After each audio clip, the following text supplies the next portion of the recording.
Bem-vindos à nossa aula sobre métodos diagnósticos em patologia e ginecologia. Hoje vamos explorar uma área fundamental da ginecologia, que é a aplicação de diferentes métodos diagnósticos para identificar e tratar doenças ginecológicas. Então, lápis na mão, bisturi na mesa e bora aprender.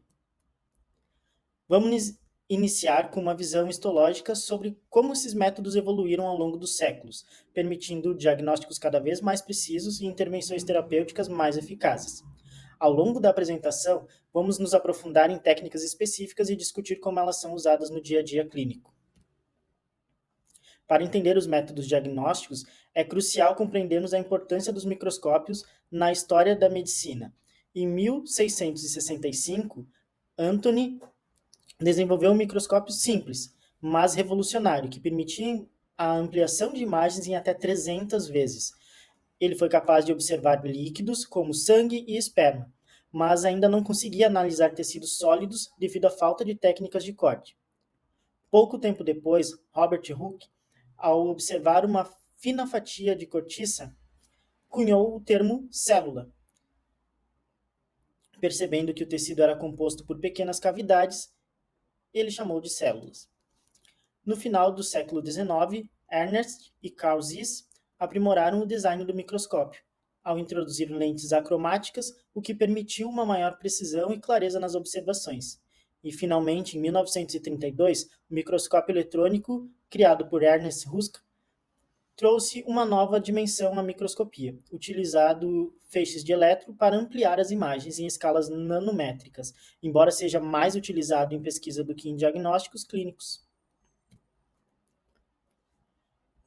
Agora que compreendemos uma base tecnológica, vamos abordar os principais procedimentos diagnósticos utilizados em patoginecológica.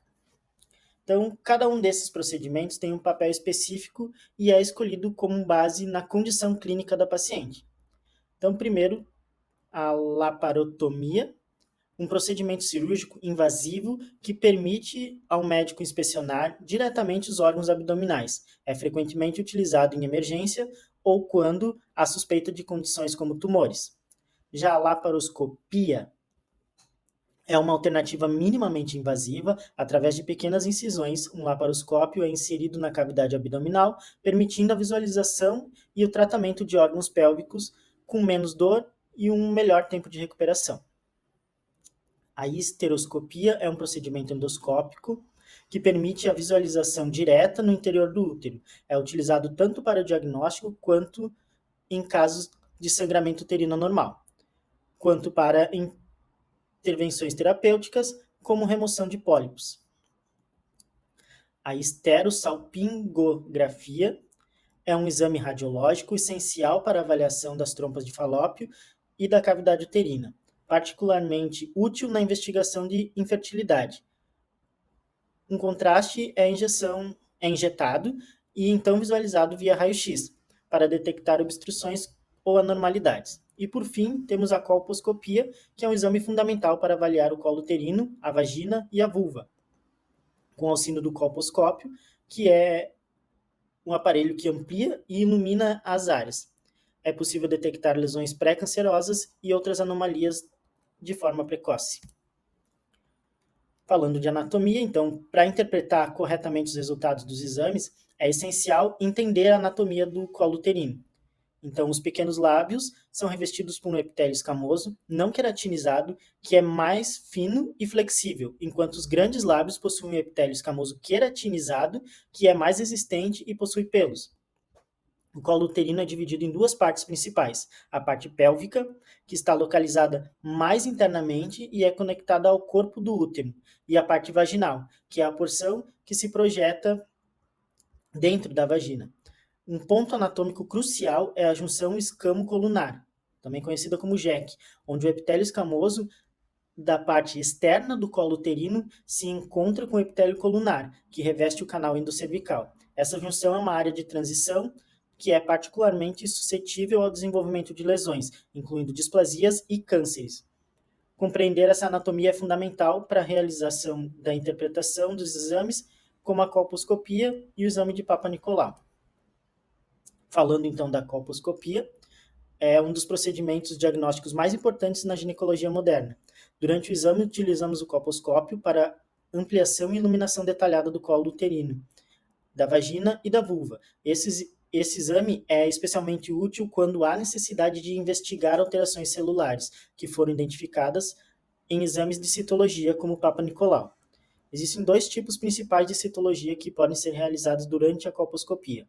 A citologia convencional, que envolve a coleta de células que são colocadas diretamente numa lâmina de vidro, enquanto a citologia em meio líquido, que permite a preservação superior das células, facilitando uma análise mais precisa e reduzindo a perda desse material diagnóstico.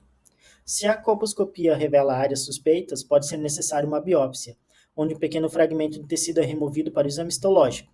Dependendo dos resultados da biópsia, pode ser indicada uma conização, que basicamente é a remoção de uma parte cônica do colo uterino, tanto para diagnóstico quanto para tratamento. Esse procedimento pode ser realizado a frio ou através de uma cirurgia de alta frequência, que é usada uma alça de alta frequência para remover a lesão. Vamos falar um pouco sobre as diferenças entre a citologia e a histologia. A citologia é utilizada para analisar células isoladas, como no exame Papa Nicolau, sendo uma técnica rápida, simples e de baixo custo. Ela é ideal para a triagem inicial, mas quando precisamos de uma análise mais detalhada, a histologia se torna essencial. A histologia avalia os tecidos organizados, permitindo uma visualização completa da arquitetura celular, que é fundamental para o diagnóstico definitivo, especialmente após biópsias. A capacidade de identificar mudanças sutis no colo uterino é crucial para a prevenção de um câncer cervical. Durante a colposcopia, o colo uterino normal geralmente se apresenta com uma coloração rosada, uniforme e células uninucleadas, sem sinais de atipias. No entanto, se houver displasia, o colo uterino pode apresentar áreas esbranquiçadas, especialmente ao redor do orifício externo, conhecidas como manchas aceto-branca. Essas áreas indicam anormalidades celulares, como a hipercromasia, que é o escurecimento anormal do núcleo celular, a irregularidades e distribuição da cromatina. Também podemos observar multinucleação, onde as células apresentam mais de um núcleo, e anisocariose, que é a variação do tamanho dos núcleos. Essas alterações são importantes porque muitas vezes representam as primeiras etapas na progressão de um câncer cervical. Através de uma colposcopia, outros testes complementares podem salvar vidas, permitindo intervenções antes que a doença progrida para um estágio mais avançado. Para tornar a colposcopia ainda mais precisa, utilizamos testes complementares, por exemplo, o teste de Schiller e o teste de ácido acético. No teste de Schiller, envolve uma aplicação de uma solução de Lugol, que contém iodo inorgânico a 5%. Esse teste é utilizado para detectar a presença de glicogênio nas células epiteliais. Normalmente, o iodo reage com o glicogênio, tornando a área testada marrom escuro. Entretanto, se houver áreas que não coram, isso pode indicar a presença de células anormais, onde o glicogênio está ausente, sugerindo uma possível lesão. Já o teste com ácido acético é utilizado para destacar as lesões do epitélio escamoso. Quando o ácido acético é aplicado, as lesões tendem a ficar brancas, uma condição conhecida como aceto-branca. Isso ocorre porque as células anormais têm maior afinidade pelo ácido. Esse teste é particularmente útil na identificação de áreas de metaplasia ou de lesões pré-cancerosas. Esses testes, em conjunto com a colposcopia, proporcionam uma avaliação mais abrangente e detalhada do colo uterino, ajudando na identificação precoce das possíveis patologias. O exame de Papa Nicolau, ou também citopatológico cérvico-vaginal, é um dos métodos mais eficazes para a detecção precoce de neoplasias cervicais, realizado na forma rotineira em mulheres. Esse exame tem a capacidade de detectar mais de 90% das neoplasias cervicais precoces, incluindo aquelas que ainda não invadiram os tecidos. O impacto desse exame na saúde pública é imenso e tem contribuído para a redução significativa da mortalidade por câncer cervical. No Papa Nicolau, as células são raspadas do colo uterino, colocadas numa lâmina para análise. Isso permite a identificação de anomalias celulares, como displasias, que podem indicar o início de um processo maligno. Além do método convencional, temos a citologia em meio líquido, que oferece várias vantagens Esse método utiliza uma escovinha para coletar as células do endocervice e da ectocervice de forma simultânea. Então, depositando em um frasco com líquido preservante. Isso não só melhora a qualidade da amostra, mas também permite a realização de testes adicionais, como a captura híbrida para a detecção do HPV, aumentando a sensibilidade e a especificidade do exame. Aprofundando um pouco mais sobre as lesões, nós temos as lesões de alto e de baixo grau. As lesões de alto grau são muito mais preocupantes, pois têm um alto potencial de progressão para o câncer invasivo. Nessas condições, as células são mais densas e exibem alterações significativas na relação núcleo-citoplasmática, com núcleos grandes e hipercromáticos, em um padrão de sal e pimenta, na cromatina. Essas características indicam um nível avançado de displasia e requer a intervenção imediata para prevenir a progressão para câncer, enquanto as lesões de baixo grau são frequentemente associadas à infecção pelo HPV, especialmente pelos tipos de baixo risco oncogênico. Caracterizam-se por núcleos celulares aumentados, conhecidos como macronucleose, presença de 2 ou mais núcleos, e multinucleação. Uma característica marcante dessas lesões é a presença de coilócitos, células alteradas pelo HPV que exibem halos claros ao redor do núcleo, sinalizando uma infecção viral. Então, distinguir entre alto e baixo grau é crucial para determinar o tratamento adequado e evitar o avanço para um câncer cervical invasivo. A conização é uma técnica cirúrgica crucial na ginecologia utilizada tanto para o diagnóstico quanto para o tratamento das lesões. O procedimento envolve a remoção de uma porção cônica do colo uterino que inclui a junção escamo-colunar, uma área comumente afetada por displasias. Existem diferentes métodos de conização. A conização a frio é a técnica onde o tecido é removido com uma lâmina cirúrgica, sendo geralmente indicada quando a lesão ou a JEC está mais internamente no canal cervical. Logo, algo comum em mulheres pós-menopausa. Embora seja eficaz, a conização a frio apresenta riscos como maior chance de sangramento e um aumento no risco de incompetência cervical, que pode levar a abortos espontâneos. Por outro lado, a cirurgia de alta frequência utiliza uma alça de alta frequência para remover o tecido. Esse método é preferido quando a lesão está em uma JEC visível, sendo menos invasivo e associado a um menor risco de complicações, especialmente em mulheres que ainda desejam ter filhos. No entanto, pode ser menos eficaz para lesões localizadas internamente no canal cervical. Então, após a remoção do tecido, ele é enviado para análise histológica, onde os blocos de parafina são preparados, corados e examinados ao microscópio.